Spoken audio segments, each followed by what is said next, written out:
And there they go. Welcome back to RacingNews.com. I'm Magic, and today we're taking a closer look at the feature race at Santa Anita Park on Sunday, February 6th. That's the Grade 3 Robert B. Lewis Stakes, a 1 1/16th mile dirt route for 3-year-olds. 5 of them entered, trying to get 10 Kentucky Derby points to the winner. And with me to preview this race is Aaron Halterman. Aaron, we just talked about the Las Virgenes Stakes. Really kind of a boring race, pretty straightforward. Seems like the favorite's going to win. That was a 6-5 Baffert. We've got a 6-5 Baffert here in Messier. Are you still as strong on this one? Yeah, I'm not too worried about what happened last time out with Messier. I feel like he's going to bounce back and run better here. I feel like he's got a good shot to win it. I put Messier on top, but that's, I'm not as strong about him as I am about Adari Manor in the third race earlier on the card. We did a video about it.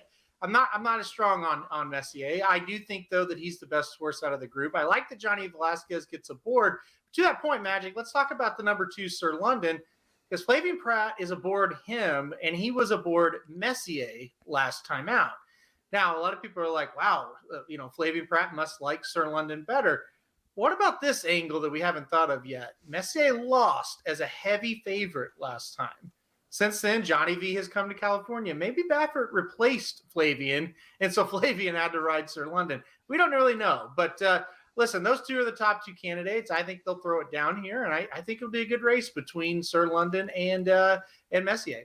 Well, I think one thing we can definitely agree on is that no matter what the jockey politics were, whether you're going from Prat to Velasquez or Velasquez to Prat, you're really not losing anything there. We'll call it a wash. Sir London, Simon Callahan trainee. Bob Baffert does has a second horse in here, the number 4 horse Wharton, who's a little better priced at 4-1, but he's only got one race under his belt, a 6.5 furlong sprint at Santa Anita that he won very impressively, beat a couple of nice horses and got Thunder Armagnac, but the speed figure comes back pretty small, and now he's stepping up. He's stretching out, facing winners. A lot to ask for him. Is he a value horse at 4-1? Do you want to play a straight exacta going 1-2? What do you do for a bet to try and make some money? He's the value for sure. I think he's interesting. I thought the jockey was interesting. He gets Hernandez aboard, and that's no disrespect to Hernandez, but it's not Johnny V, and you would think Baffert would have put Johnny V on whoever he liked best in the spot.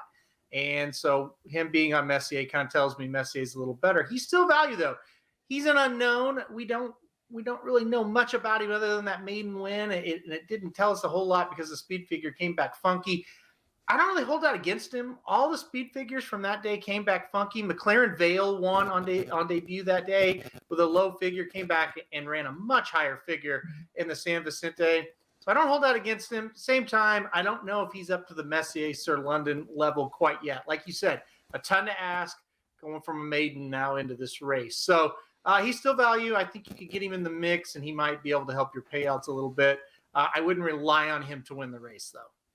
I think one thing I think with looking at this field, too, is that despite there being 5 horses and only a couple of them are going to make Kentucky Derby, 4 of them make Kentucky Derby points theoretically, but really just 2 of them since the Bafferts can't earn any. But there are 5 very solid horses in here. I mean, Wharton is a half-brother to Pink Sands, who's a multiple graded stakes winner. Happy Jack for Doug O'Neill seems to be an up-and-comer who beat a very nice Baffert on debut. And by the way, Doug O'Neill trains Slow Down Andy, who beat Messier, and it seems like O'Neill thinks that he knows how to beat Messier in this spot. So do you see any value in playing the Doug O'Neill horse? Is he sneaky at 6-1? I think you always have to think he's sneaky at 6-1 and have to give him a look.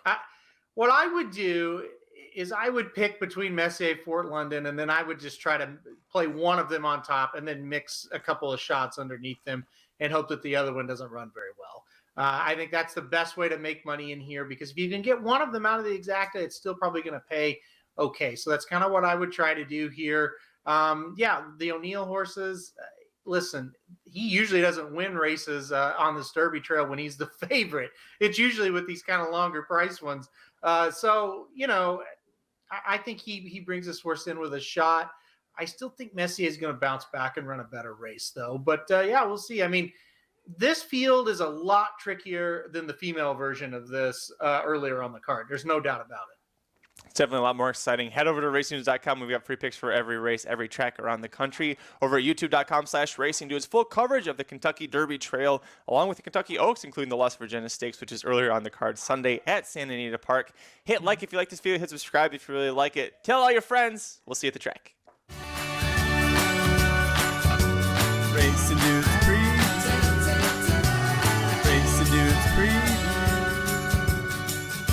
And there they go.